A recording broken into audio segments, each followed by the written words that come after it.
The topics and opinions expressed in the following show are solely those of the host and their guests and not those of W4CY Radio, its employees, or affiliates. We make no recommendations or endorsements for radio show programs, services, or products mentioned on air or on our web. No liability, explicit or implied, shall be extended to W4CY Radio, its employees, or affiliates. Any questions or comments should be directed to those show hosts. Thank you for choosing W4CY Radio.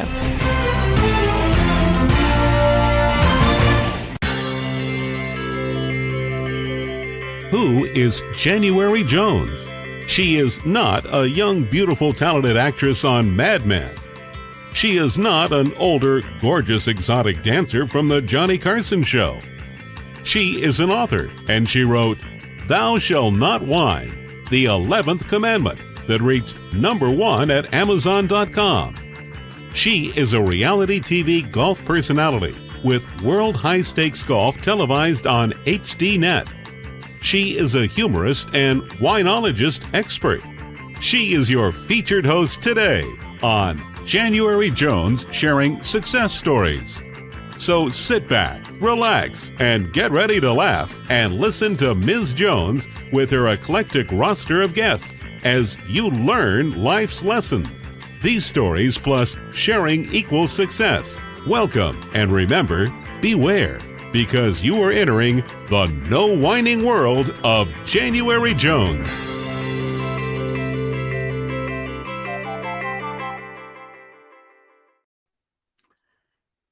Hello, everyone. I hope you're having a wonderful day. I'm January Jones, and I would like to welcome you to our podcast today. As you can see, I have a new brand. I'm now being called the Glitter Granny. We all wear many hats as we go through our days. And today, my hat is my yellow interview hat. After all, it's springtime, and I'm in a yellow mood. The nice thing about hats is then you really don't have to fuss too much with your hair. Now for my wonderful listeners, let me ask you a question. Have you ever lost a loved one? Sadly, that's a question most of us can answer. Yes, we have. Tell me, have you ever met someone who has walked the walk and talked the talk in the fields of addiction and grief? Can you imagine what it would be like to actually help people to heal from addiction and from grief? Tell me, do you ever think about writing a book? I guess everyone does it sometime in their life. Now, would you like to meet someone who will share her own experiences healing through writing and through speaking? Let me ask you, have you ever heard of a famous book that's coming out on May 25th this year? It is called Addiction, Steal, Kill, and Destroy: Satan's Agenda to Terminate You, a spiritual guide to overcome addiction and loss. If you can answer yes or maybe to any of these questions, then you are in the right place, and I would like to welcome you to January Jones Sharing Success Stories. So now it's time to rest, relax, go get some wine, get some cheese and crackers as you enter the no wine zone. Now let me tell you a little bit today about my guest. She is an Afro-British woman born and raised in Oxford, England. She lives in New Jersey now, and she is a licensed life coach. She holds a master's degree in social science, a bachelor's degree in a bachelor's degree in community health, and an associate degree in commercial art and advertising. She's also a new author, and her book, as I told you earlier, is called Addiction, Steal, Kill, and Destroy. It's my pleasure today to welcome to the podcast Valerie Galloway. Hello, Valerie. Valerie. Hi, January. How are you? Wonderful. It's so nice to have you with us. Where are you calling in from? So I'm calling in from New Jersey, Bergen County. That's where I live with my son. Okay, great. Before we do get into the podcast, let me just ask you, how did the pandemic affect your career? How did it affect your writing episodes? How did you deal with the pandemic? Well, January, I was working at a major New York City hospital, which I'd worked for the past 23 years. I just recently retired. But during that time, it was such a time where I would call it confusion. There were so many people coming to the hospital on a daily basis, looking for loved ones. And the sad part for me was I could see, because we're right next to, the morgue. And so, there were many body bags, being, transported next door. And so it was so sad to see people come to the hospital with that expectation of their loved ones surviving and knowing, for the most part that they were gone. So I worked with a lot of palliative care patients, coaching them through that very devastating time, I'm a professional ICF PCC licensed certified coach. And so, a lot of the work I've done January during this past 23 years has been more working with the patient population. So, yeah, it was a sad time for me. Oh, yeah. And, the part where people couldn't be with their loved ones when they passed was so tragic for so many Yeah. families. I've had a lot of guests on the show that I've talked to about the pandemic situation. I call it the pandemic pause, but as we know, it was much more than a pause. It was a devastating experience for many people, especially people who lost loved ones. The separation, I think the isolation is what was devastating for so many people. Now, as a transformational coach, tell us a little bit about how you got into this field and how you incorporate it into the work that you're doing. Okay. So basically, again, like I was saying before, a lot of the work I've done over the past 23 years at this hospital in New York City has been, working under the patient experience department as a coach and a coordinating manager.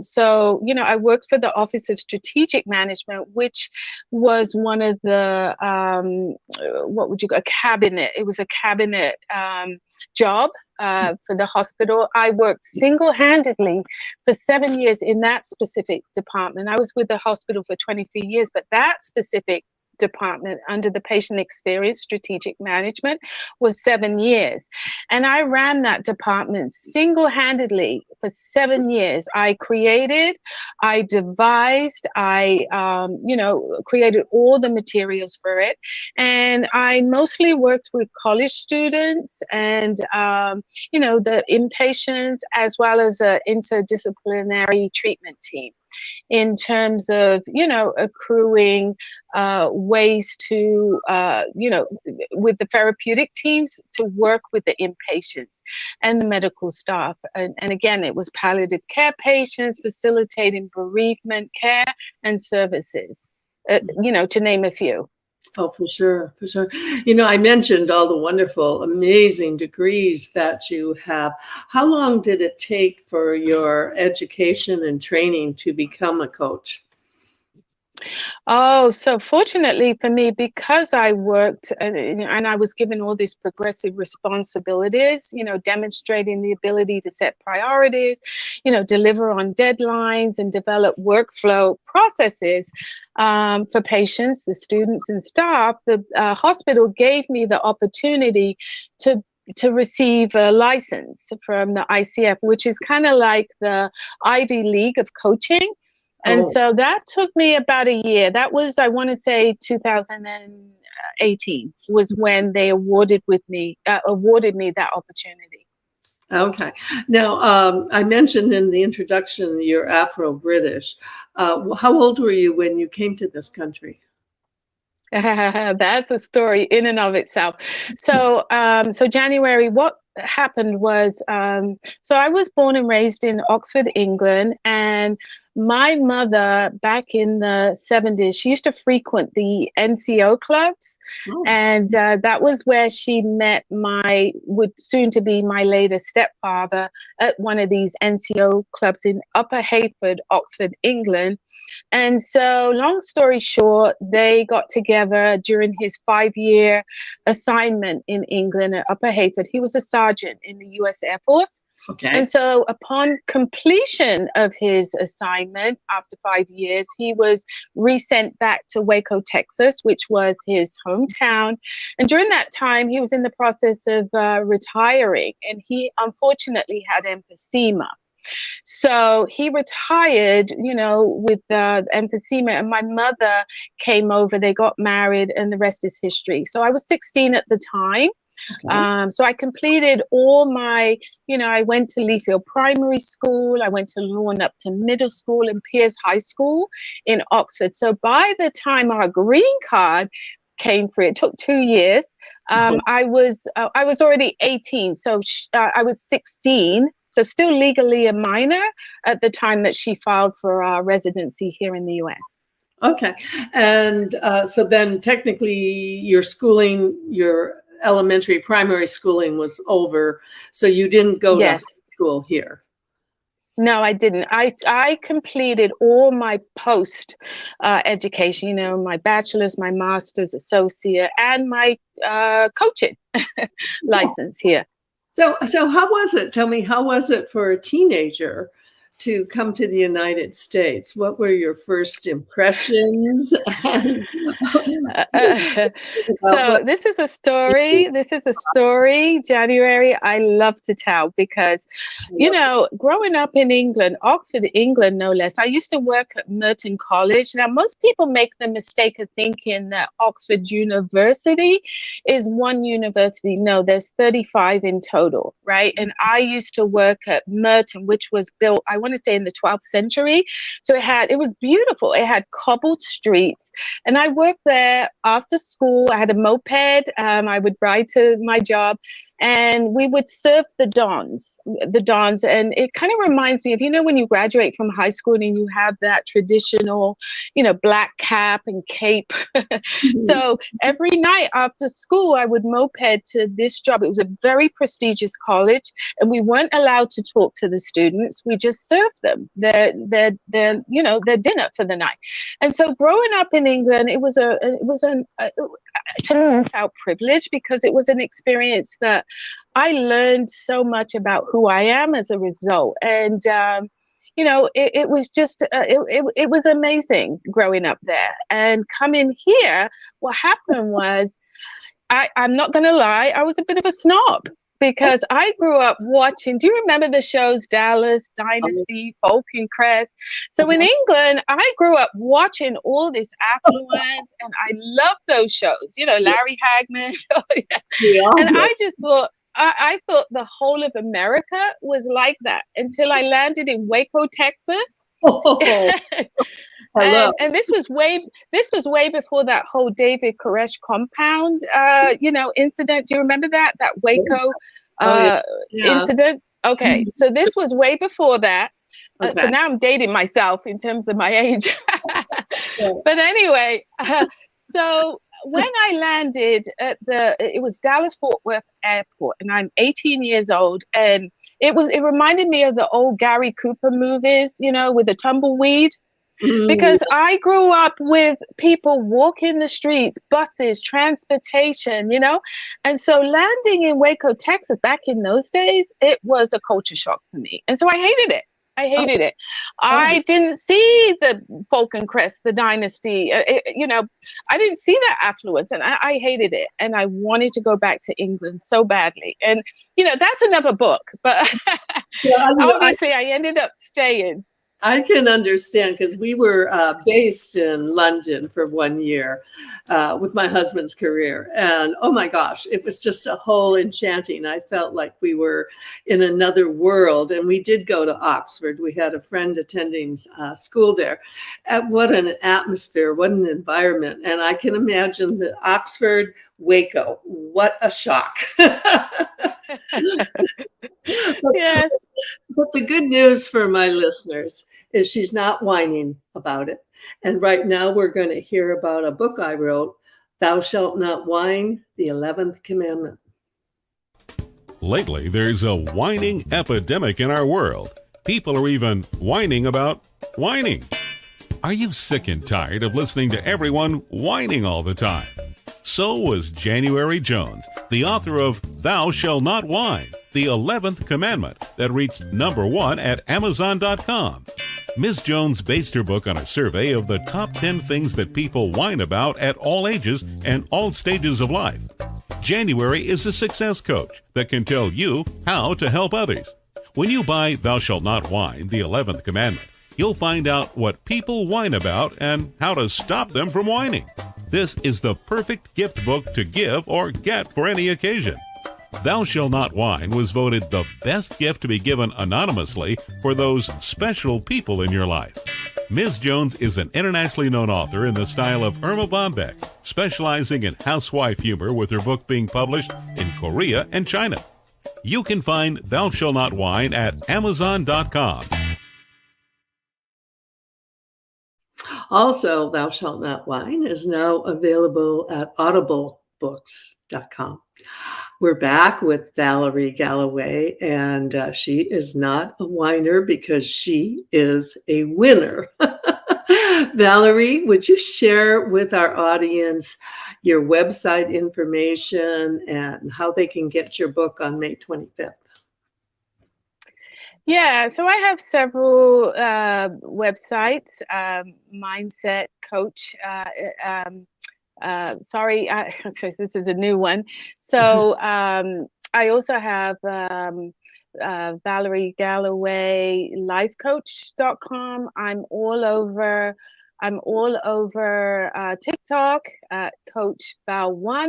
I'm all over Instagram, Coach Val 2023. I'm all over YouTube. And as I said, January, as you well know, I'm with Trinity Broadcast Network with my new book coming out. So yeah, I'm out there in the world right now. Oh, that's wonderful. And everything is on the screen below if you want to copy it down and check out Valerie after the show. Valerie, let's talk about losing a loved one. Everyone has lost a loved one, I'm pretty sure about that. How did it, who did you lose, and how did it affect your life? Yeah, so so January, as you mentioned before, I'm the author of an upcoming book called Addiction, Steal, Kill, and Destroy, John 10, which is, Satan's agenda, from my perspective, to terminate you. And it's a spiritual guide to overcome addiction and loss. So as of June 22, I contracted with TBN, Trinity Broadcast Network and Publishing, and they published my book. And they're currently in the process of promoting and working on distributing my book globally. And the book came about, January, because of the experience I had with loss. And so I just happened to send in my manuscript one day when I was watching their show. And the show was talking about, if you've had an experience that you want to share with the world, send in your manuscript and don't call us, we'll call you, kind of situation. And lo and behold, their executives reached out to me. So my book is based on the untimely death of someone I truly loved and lost because of what I believe was due to the satanic circumstances I write about in my book. I write about how our loved one was lured, seduced, and destroyed by Satan's agenda to terminate him specifically. And so the enemy, in my opinion, led Tony to his depression den and sadly his untimely death. So my story with him was a complicated one, January. And I don't want to get emotional because it still impacts me to this day, to be honest with you. In all honesty, our relationship was a very dysfunctional, codependent, unhealthy, destructive relationship and unity. And, we were both products of the social system as children, and unlike most, unfortunately for us, both of us, it was a negative experience. I was fostered and he was adopted. And we were together for 10 years in total until I walked away from the madness due to his chronic addiction and his issues. And I took with me his 7-year-old son at the time. And he, therefore, ultimately gave up all hope, essentially, after losing us both. And because we were his only primary family unit, and he never knew his biological parents. To be honest with you, for his birthday one year, I bought him a DNA kit. And it was only then he discovered he was Irish. And after he lost us and his home with us, and subsequently his job, he was found dead on the streets soon after. And so he succumbed to his long battle, with depression, drugs, and alcohol. And January, for the longest time, I blamed myself. I tortured myself with remorse for his death, because it was one of those, if I didn't walk away, what if, so I condemned myself with tremendous guilt and shame thereafter until I wrote my book. That book released me. Okay. Now, so you wrote, that was a therapeutic experience for you. It's interesting. I've written 6 books myself, and I'll tell you, I agree that in Thou Shalt Not Whine, and I also went over painful territory.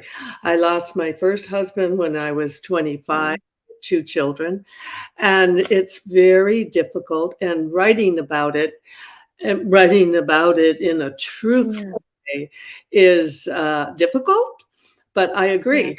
It is very therapeutic, and that would release you, hopefully, from your guilt that you would feel, and that goes drugs and guilt. There's enough guilt for everyone. Yeah. Well, for the longest time, like I said, I did blame myself. There was a lot of shame thereafter until I wrote this book. And why?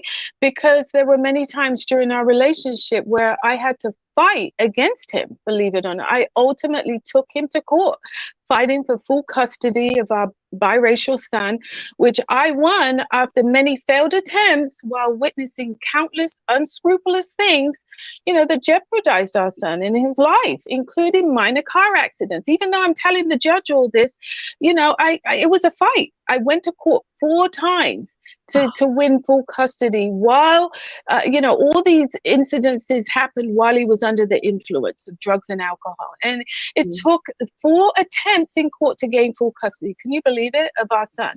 And shortly thereafter, he died because he lost everything. Oh, for sure. Yeah. And the legal system can be very, very difficult, as you said, in this kind of thing. Did he have other family, or was it just the 2 of you? So because, when we first met, it was one of those things where, we had so much in common. And, his mother, his adopted mother and father, they were deceased. And he really, honestly, he has 2 other children by a previous marriage. But when I met him, they weren't together. And he and we instantly clicked. And it just became a union from that day forward until, you see all the craziness that goes with, addiction issues. And I couldn't do it anymore, January. I gave him so many opportunities to change, and he couldn't. He was already gone. My therapist, I love to say this and share with everyone, but my therapist said, you were damaged, because I come from a dark past too. And my therapist said, you were damaged by your experiences, but Tony, however, was broken. And, you can't put a broken, like if you think of a vase, once you drop that on the floor and it breaks into a million pieces, you can't glue that back together. There's fissures, there's cracks. And that was him. Yeah. And do you think that damaged and broken people are drawn to each other? Oh, absolutely. On our first date, we shared so many stories, but it was a thing where, when you're with someone and we both profess, oh, we've risen above it, we're healed, we're whole. But then as the years rolled by, I started to see that wasn't the case. He was extremely depressed, And unfortunately, sometimes those are situations that it's so difficult, but you have to walk away from in order to save yourself and your son. And I know that must have been one of the most difficult things you ever will do. Was. Ever. Yeah. It was. Yes. Because, I have this metaphor in my head, right? I think of, back in the old days, Potter's Field, those old coffins, those old wooden coffins when you can't afford to bury your loved ones. I always think of like 4 nails, one in each corner, right? And because he was under tremendous, grief and depression, I think of myself as one of those nails that sealed his coffin, ultimately, And so, honestly, that's why I wrote this book. I needed to free myself from that condemnation. Oh, for sure. And it was probably, I know it would be good therapy for you. Right now, for my listeners, I want to remind everyone that it is 60 years since the assassination of John Kennedy. And if you would like to hear who I think killed Kennedy, you have to read my book. Let me ask you a question. Are you still wondering who killed Kennedy? Over 50 years later, the assassination is still a mystery. It is unfinished business for our country. Now, get ready for a theory that you've never heard before, but will make more sense than any other conspiracy theory that you've ever heard in the past. January Jones speaks the unspeakable in her book, Jackie, Ari and Jack, The Tragic Love Triangle, connecting Jackie and Aristotle Onassis romantically prior to JFK's assassination. Did you know that Ari was Jackie's guest in the White House during the JFK funeral? He was the only non-family member who was invited by Jackie to stay there during the funeral. Aristotle Onassis was one of the wealthiest men in the world, with the means, the motive, and the money to order an assassination that was the perfect crime of the last century. Ari needed class, and Jackie needed cash. They were perfect for each other. Now, what is Camelot? It is but another tragic love triangle. Jackie, Ari, and Jack is available at JanuaryJones.com, Amazon.com, and audiobooks.com, read by Ms. Jones.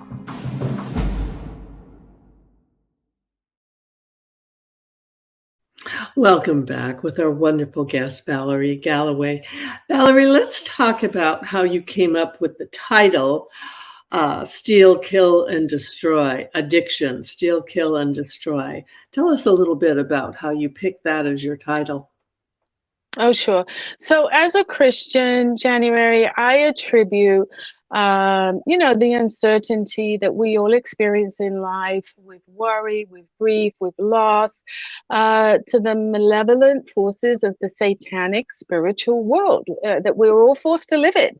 So my book speaks directly to the abhorrence I have towards Satan and the masochistic nature of his deviant, spiritual nature overall, and his malevolent operations he orchestrates in all of our lives. And so my book is all about taking revenge by taking your power and control back over your life overall. And I think sometimes, we all can live in the realm of negativity far too long. And as a result, we exacerbate, how we perceive our lives, our burdens, simply by overthinking and over preoccupying ourselves with our anguish and grief, when we lose someone. And for me, like trying to discern how I should handle particular situations now that I'm a single mom.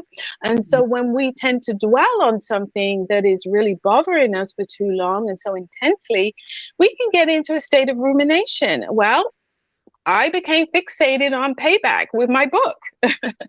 So yeah, it stemmed from my own need to release that pain, that anger, that from that loss. Mm-hmm. Now, let me ask you, were you, as a child, were you raised in a religious home? Did you have an awareness of Christianity, awareness of Satan? How were you raised? So the interesting thing, January, was so I grew up on a farm, no less, on the outskirts of Oxford. So in other words, I always knew my biological mother. She continued to live in Oxford. First of all, I was born at Churchill Hospital in Oxford. And so at the age of 2, she had me fostered to a Caucasian family on the outskirts of Oxford, because at that time she really couldn't afford to take care of us. She came to England from the West Indies during, the war-torn days when they were trying to rebuild England. And so back then, Jamaica was a colony under the British colonial system. And so that's how she ended up in England. But then when she came to England, she came with child, and my uncle sponsored her. And when he saw that she was pregnant, she ended up in a mother and daughter hostel. That's the basic story. And so at age 2, she sent us, me and my 2 sisters, to live with a Caucasian family on a farm. But they weren't really religious at all. And, I always say this is another story, another book that I'm going to write, because my experience there was very dark. And, without going into a lot of the specifics, I do talk about it a little bit in my book, but, that was the glue really that bonded Tony and I, because we had very similar situations growing up in the system. And so no, they weren't Christian. I became a Christian in my 30s, basically, and that was due to some of the forces, the satanic. Some people may not believe this, but when you in the Bible, it talks about when you entertain horoscopes, psychics, and things of that nature, you're opening portals. Whoa. And so so unknowingly. And so these portals ultimately spooked me to where I ended up, I was living in Queens at the time in New York City. And I asked my doorman if he knew of a priest that could do a full-on exorcism, which he did, because I was experiencing a lot of satanic entities in my apartment that was really scaring me. So that was the onset, January, of me experiencing satanic forces around me. And so my book really delves into a lot of those experiences. Wow. And so becoming a Christian was the whole impetus for me freeing myself from those demonic forces. Okay, so that would be the antidote to Satan. That's an interesting experience. I've had so many psychics and mystics and spiritualists on the show, and they've been fascinating, but I've never made the connection with the Satanic spirit connection. And, we see movies about exorcism and that type of thing, never experienced it. So you're the first person on the show to talk about that with me and my listeners. And I'm curious, what sort of things convinced you that Satan was surrounding you? So, okay, so I'll never forget this. It was shortly after Valentine's. I'm in my 20s, 30s, approaching 30s, footloose, fancy-free, living life, And I had received a red rose from a love interest at the time. And I'm on the phone talking to this individual, and all of a sudden, now, honestly, for me, I was living in an apartment that was haunted. And I kid you not, most people may not believe this, but ultimately what happened was I'm sitting in the apartment, I'm talking to someone on the phone, and this rose went flying across the room. I kid you not. So that was one incident. And the other was, when you read the Bible, you start to see things and understand and comprehend. And so I said, oh my goodness, this is scary, amongst all other things that were transpiring. So one night, I never forget this, I'm watching, because I would turn to the religious, the Christian channels, right? That's how I got latched onto TBN, by the way, Trinity Broadcast Network. So I'm watching these Christian channels because if you're trying to get away from the darkness, you move towards the light. And to me, that was, let me watch, some Christian channels. That way the enemy will leave me alone. So I'm watching this, and I kid you not, the eyes, the whites of the eyes, were red with some of these people on these Christian channels. And then I would get all these interference. So 3 o'clock in the morning, I recall calling the cable company and saying, what's going on with the TV? And they said, oh, nothing's happening. It's fine. There's no interference. But yeah, on my end, there was a lot of interference. So this is what led me to reach out to my doorman to bring a priest in. And I kid you not, he came to my apartment and he did a full-on exorcism. He sprinkled holy water. Yep, he came in the full liturgical garb that they wear, those robes. And he did this was at 8 o'clock at night on a Friday night. He did a full-on exorcism. And you know what's so funny? Do you recall you remember the tape recorders that we used to have? Now I'm dating myself again.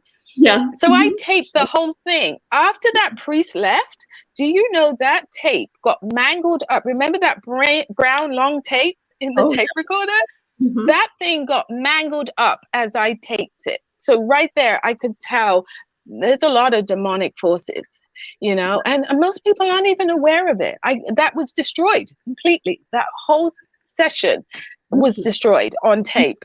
This is fascinating. You're the first person I've ever met or known or talked to or shared that experience.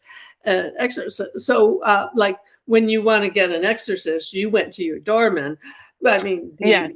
Do you pay him, or is it like you hire him? How does it work? No. As a priest, they do things like that. They help, they help you rebuke any kind of negative, demonic entities. That's what the sprinkle for the holy water is, when you go to church. So the devil doesn't like any of that stuff. So tell me, when he comes into your apartment, does he sense the evil spirit there? Oh, right. Yes. Because after he left, and I kid you not, after he left, there was such peace, such calmness in that apartment. And that was really, honestly, what drove me to become a Christian from that point onwards, because, I don't like being spooked. I don't like, staying up till 3 o'clock in the morning, looking all around me because all these, demonic, kind of energies around me. Now, let me ask you a question. Were those energies there before you moved in, or did they come with you? So that's what I meant, January, when I referred to, so all this is in the Bible. I'm not making this up. I look at it was I open those doors with these types of portals. Yeah. And I've read a lot on this ever since. But, again, I'm a Christian. Not everyone believes this, I just happen to, just based on what I read in the Bible. Oh my gosh, this is fascinating. Right now, we're going to take a break and we're going to hear about some priceless personalities that have all been on this podcast. Have you ever met someone who was unforgettable? Someone who has touched your heart and soul? People who have faced difficult problems? People who have struggled to find solutions? People who fearlessly shared their stories? People who have not only informed you, but inspired you. People who have priceless personalities. I have been fortunate to host an internet radio talk show called January Jones Sharing Success Stories, and it has been my privilege to interview hundreds of guests. My guests have shared their stories, their struggles, their secrets, and their successes in their own words. In this book, we're talking about people dealing with problems such as incest, molestation, runaway kids, child abuse, drug abuse, polygamy, unemployment, scandal, and starting over. Then there are my guests dealing with difficult physical struggles such as blindness, cancer, and birth defects that are beyond traumatic. My guests have all been exciting, eclectic, and energizing. They have amazed, amused, and even astonished me. I have adored getting to meet them, and I adore sharing them with you. Attention all listeners. Priceless Personalities, Success Stories Shared by January Jones, Volume 2 is now available at Amazon.com in paperback and Kindle editions. You'll be able to meet 10 amazing people who will be sharing their own personal stories with all their struggles, successes, and solutions, sprinkled with lots of humor and hope. Priceless Personalities features a teenager who becomes one of the famous Supremes from Motown, a nurse who as a humorist helps people to heal, an inspiring laughter yoga instructor, a mother dealing with the loss of a child, an incredible motivational speaker, a woman who married 5 times, a gifted paranormal nurse, a wise economist, a funny female humorist, along with an older man sharing his sweet childhood in the Deep South. January's guests are all amazing and amusing. You will never forget meeting them. Go to Amazon.com for your own priceless experience. Welcome back. And my Priceless Personality books and all my books are now available at audible.com. We are visiting with another Priceless Personality today, Valerie Galloway. Valerie, let's talk about your Peace Course, Healing Grief, that you have available. Tell us what people will experience if they sign up for your Peace Course. Yeah, so you mentioned earlier, January, about the pandemic, right? So I look at it like loss overall, right? With the recent times with the pandemic, you'll be hard pressed to find someone who hasn't been personally impacted by loss on some level or another, so navigating our experience of emotional pain through loss and the feelings we all have, toward the person or the persons we may have lost at some point. It's a unique experience and it's unique to each of us. And so loss can trigger a multitude of grief responses in relation to many different types of events we all experience throughout life, right? So, it begs the question, have you ever experienced the loss of a pet, a job, a miscarriage, a relationship, a divorce? Death or something of great sentimental value to you. All of us have, right? Of course you have. Right. And so the list is endless. So I know we all can relate to this, and we all have experienced at least one, if not all of these occurrences. And so grief, is a universal experience, and people grieve differently, however. So it's important to know this, when we navigate through our loss with the typical I don't know if you know Elizabeth Kubler-Ross. She coined the 5 stages of grief. She's a late Swiss American psychiatrist, and she coined the theory in 1969, I believe, that there are 5 stages of grief that we naturally navigate through, particularly after we've experienced profound loss. And so think about it. Have you ever experienced a deep sense of emptiness after the funeral and the burial are all over? Have you ever felt isolated and alone, after all the condolences and the well wishes have faded away? I know I certainly have. And so for me, it was all about having a mindset shift. I found that in response, we have to learn to shift our limiting mindsets to envision endless, uplifting possibilities for our lives and believe in our own capabilities. We can find positive ways to overcome our grief. Everything is possible, if we learn how to envision it and learn how to manifest it, So instead of being a circumstance-driven person, I learned how to become more of a vision-driven person. And that's what my peace course speaks to. I decided to take my power back and again become a vision-driven person. So what do I mean by this? Many people live their entire lives governed by their circumstances of their everyday lives. I mean, the tedious results they see right there in front of them on a day-to-day basis, the humdrum routine of their basic everyday daily lives, the monotony of the repetitiveness, the day in, day out living situation. So I was one of them until I decided to step out of my own complacent, mediocrity way of thinking and learn how to think differently, more positively. So, my ultra level of loss, because it wasn't just, Tony, it was, I lost my dog, I lost my mom, but his was the most shocking death blow of them all, because he was the love of my life. And because it was so premature and tragic, with this excruciating, devastating loss, I created a peace course to help me get over to the other side of my own grief. Okay. And then that led you to sharing it with other people. From my own experience with loss at an early age, such as you are, well, of course, at my age, everyone's young. So, but every person's grief is unique. Every person goes through different stages, which you've talked about, 5 stages, which anyone who has a loss, you're all familiar with those. And it's like, you'll be going along, you'll be just fine, everything will be clicking, moving, then bam, it's just like hitting a wall.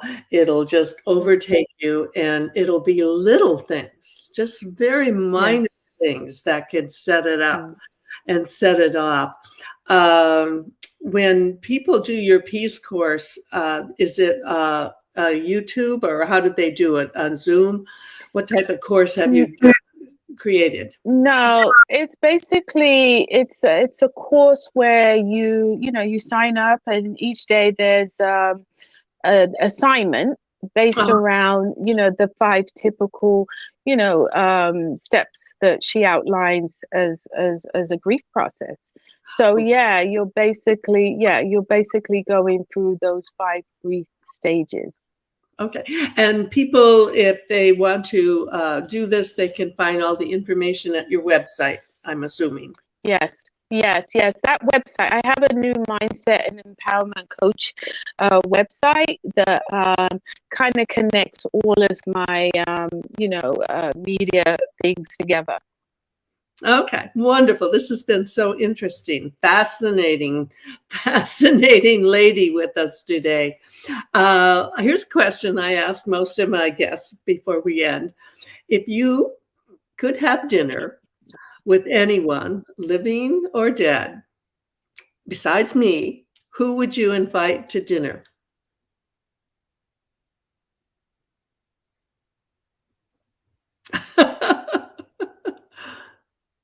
And there's a long pause.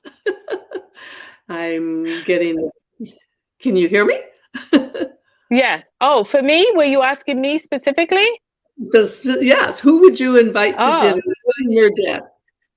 Oh, so with the Elizabeth Kubler-Ross model, well, she's deceased now, but through her, she was very instrumental, January, in me understanding the process of grief, the 5 stages, which postulates a series of emotions experienced by terminally ill patients prior to death, or people who've lost, loved ones, wherein the 5 stages are denial, anger, bargaining, depression, and acceptance. So, I've really leaned into a lot of thought leaders in my own self-development after this loss. And so we're talking Bob Proctor, we're talking Mary Morrissey. I don't know if you know these folks. They're all about the mindset. Tony Robbins. Yeah, I've really learned a lot from all of these thought leaders. So it's a continual process of growth and development. Absolutely. My dear listeners, We hope you've enjoyed our time together today. We've tried to be informative and inspiring. My upcoming guests will all be eclectic, exciting, and energizing, just like Valerie was today. Live next Tuesday at 2 p.m., I'm looking forward to welcoming Dr. Karen Gale Lewis, who has been on our podcast before. She's the author of Sibling Rivalry for Therapists. Now, my 80-year-old thought for today. You know you're getting old when everything hurts and what doesn't hurt doesn't work. So there you go. Signing off from the Glitter Granny. Thank you for entering the No Worry Zone. And please share our stories and our show with everyone you know. Remember, stop whining and then start smiling. And if that doesn't work, then you can just start eating chocolate. Lots and lots of chocolate. Thank you, Valerie, and I hope you come back again. To my listeners. I would love to. Wonderful. I would love to. Okay. Thank you for having me. Oh, it's been great, especially the exorcism part. My listeners. That's another book, by the way. That's another book. I get to work on that one right away. Okay. To my listeners, take care and stay safe until we meet again. Bye, everyone. We want to thank you for listening to January Jones Sharing Success Stories. Always remember Ms. Jones' personal mantra, if you can think it, you can do it. That's what all of our guests have done with their lives, and so can you. You are the ultimate success coach in your own life. All you need to do will be to start sharing your own story with your family and friends. We hope that our guest stories will encourage you to explore an equation in your future that will combine your creativity plus connecting with others will enable you to be successful too.